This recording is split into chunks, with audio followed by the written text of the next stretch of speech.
Hey! Hi, how you doing? This is the Gamertron and welcome back to the Gamertron Show, and welcome to my beta review of Battleborn. Keep in mind, this is just a review of the beta and what was presented in the beta. This is not entirely representative of the final product. That being said though, how did the beta fare? Did it excite me or disappoint me for the new upcoming FPS from Gearbox Software? Let's get into it. First off, talking about the open menu presented in the game. Like the overall art style and graphics of the game as presented, it's colorful, cartoony, over-the-top, and humorous, displaying your most recently played hero character in the middle, while little robot minions play around in the background, very similar to Claptrap in Gearbox's previous Borderlands games. I appreciate the extra effort and creativity that went into the main menu, as well as the simplicity. You can easily tell apart the PvP from the PvE to the special features, extra options, so on and so forth, and looking at those options, the settings. PC gamers will be pleased to know that there is no lacking in any options, whether it be audio,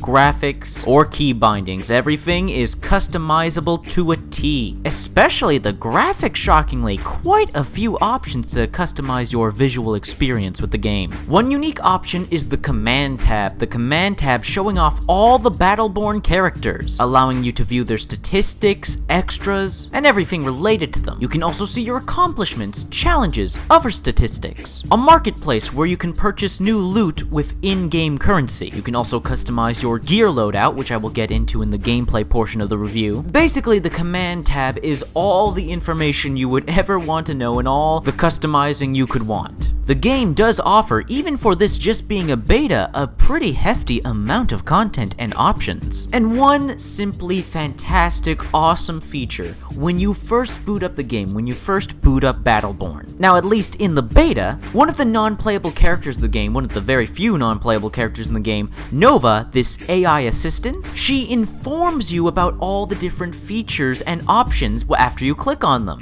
Don't know what this is? Click on it and Nova will explain, which is very helpful to new players getting into this sort of new game, because Battleborn, while being a first-person shooter, is also a very unique game with some unique features, and having this kind of sort of menu tutorial being explained to you by this humorous character, but then again, all the characters in the game are humorous, is very welcome, a big plus. As for what was available in the beta, since there's limited content, this being a beta, the content we were limited to was 2 multiplayer maps, 2 story campaign missions, only 2 multiplayer game modes. However, besides that, you got access to pretty much everything bloody else. Now this surprised and shocked me, but the open beta actually let you play as every single one of the characters. Granted, you had to unlock them all by ranking up and completing certain challenges, but every single character was available in this beta, available for you to play if you leveled up enough and completed these challenges, which you wouldn't expect in a beta. Needless to say, I was very impressed and pleased by this, as well as the fact that you could play the PvE co-op story campaign missions, of course co-op, or solo, or private with friends. You can do public, private, solo, lots of options, even for just it being a beta. And for the PvP side, I was not expecting this at all. I didn't even know this was in the bloody game until I played the beta, but hallelujah, hallelujah. This now 100% confirms that there will be multiplayer bots in Battleborn. Oh,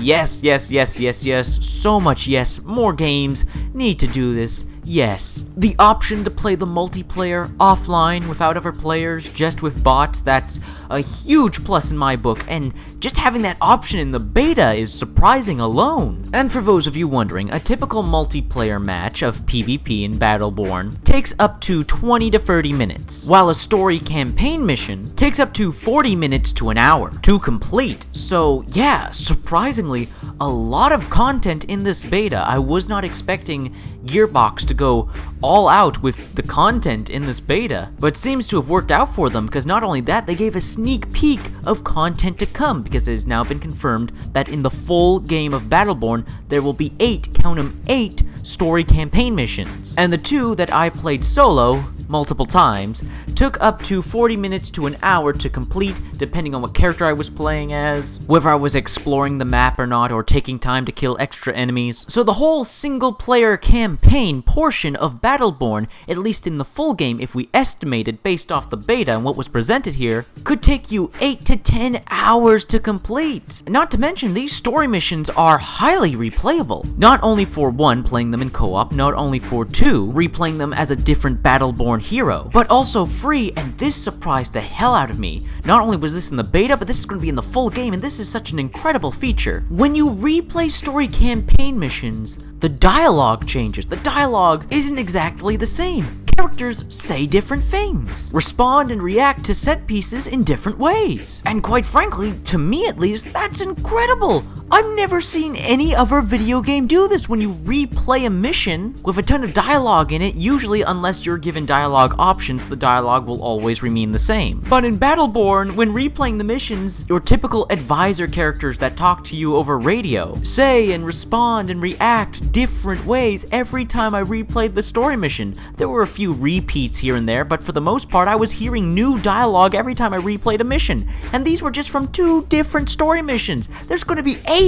Imagine how much crazy dialogue there's going to be. I'm going to be replaying missions over and over again in the full game, because thanks to this beta I know that replaying missions I can hear different hilarious and clever dialogue. Which leads me into the gameplay of the beta. Now, discussing the gameplay of Battleborn is actually kind of difficult. Let's talk about PvE first. Hell, talking about that is kind of difficult, but I'll try. The usual setup of these story missions have you moving down a linear path through an environment with side rooms for extra loot and bonuses if you wish, meanwhile fighting a variety of enemies as you progress throughout the level, triggering events by standing on these activation pads, destroying these crystal reactors, or killing a certain amount of enemies to progress throughout the level. And as you progress throughout these levels, you will encounter a variety of bosses and mini-bosses. And as you kill enemies and bosses, your playable character slowly levels up. And as you level up throughout the story mission, you get to pick from one of 2 new skills and additions each level. After you select one, the other one becomes unavailable for that mission. Also, as you proceed, kill and collect throughout the level, you'll be picking up these balls, or collectible pickup items, that give you health,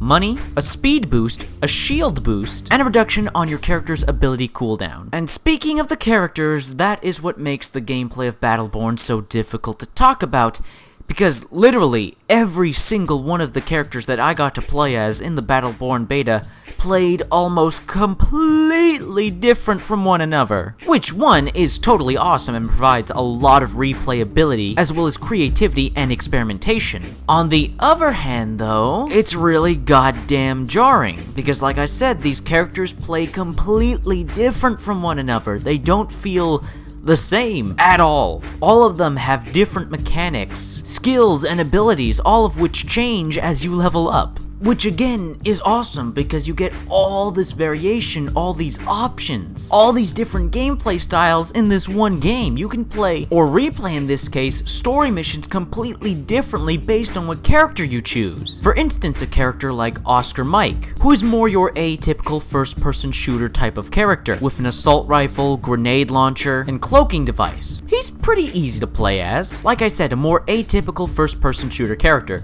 But then we have a character like, say, Galileo, who is a heavily focused melee-based character with a sword and shield, with an ability to throw her shield and hit multiple targets. She's also all about building up a combo, damaging and killing a lot of enemies to become even more deadlier, and she plays completely differently to a character like Miko, who throws throwing knives and is more of a heal support type character who has abilities focusing on healing her allies. It's just so freaking crazy how many wide-ranged gameplay styles there are in this one game. However, one thing the gameplay and all the playable characters have in common is the actual gunplay and controls and movement all feel incredibly smooth and responsive, which I was not expecting looking at all the gameplay online via videos. It looked actually slow and clunky, but once I got my hands on the game and actually played the open beta, was I ever surprised that the gameplay was just so smooth and responsive. It felt great, no matter the character I was playing. Speaking of playing though, I've just been talking about playing PvE. Let's move on to PvP,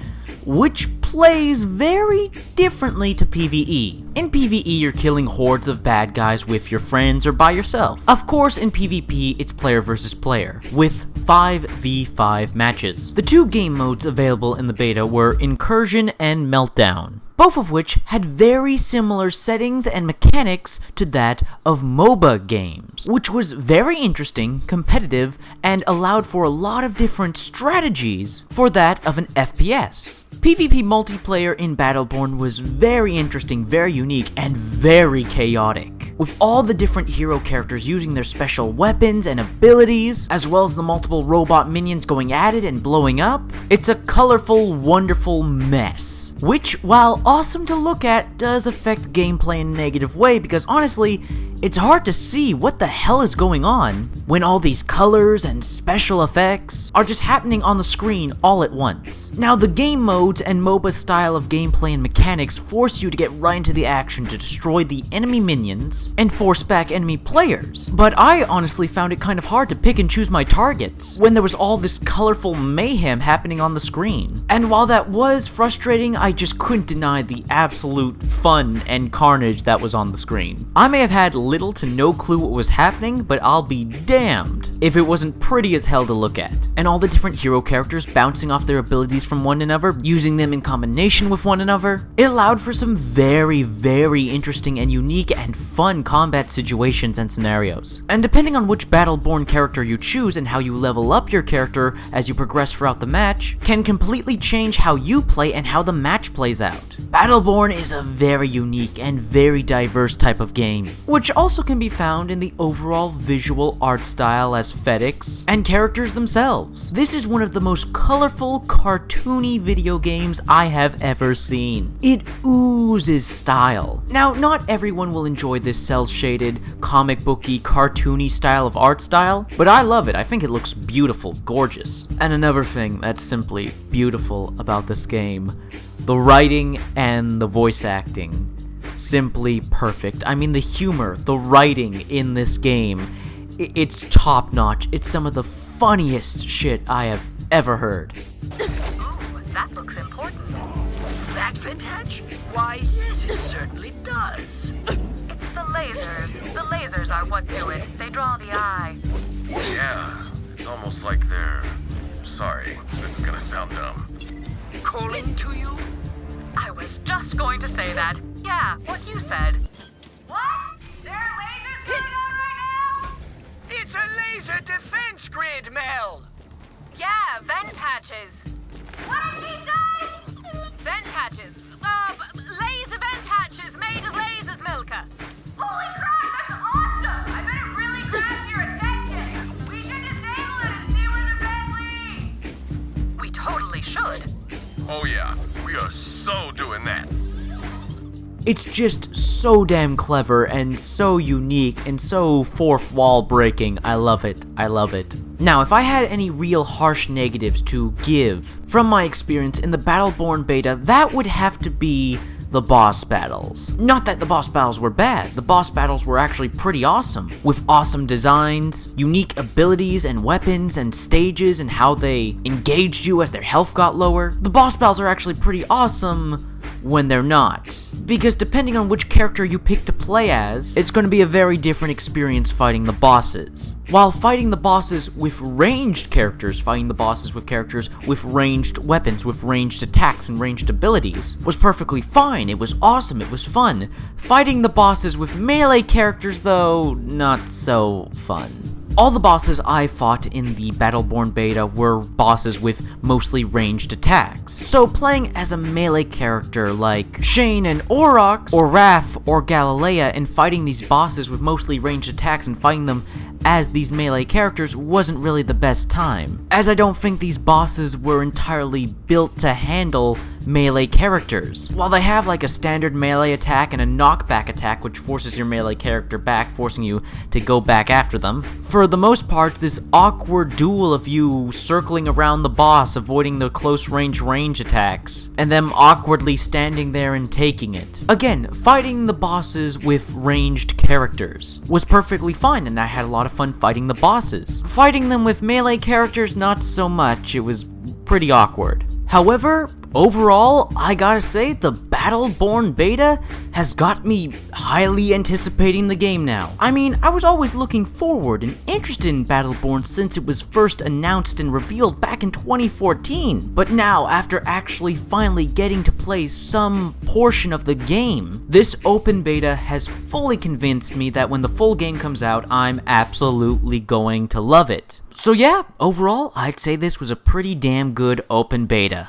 But let me know what your thoughts, feelings, and opinions were on the open beta. Did you play it? Let me know in the comment section below. I love reading comments. I get nearly enough comments. Please leave a comment. If you liked the video in any way, shape, or form, please hit the like button. Hitting the like button helps you, helps me, helps everybody involved in the video if you hit the like button. And if you want to help support the channel and this video, then please share the video on social media, Twitter, and Facebook. And if you want to help out and support me directly, then consider pledging and becoming a patron on my Patreon. Anyways, guys, that's been a video, and I will see you all later.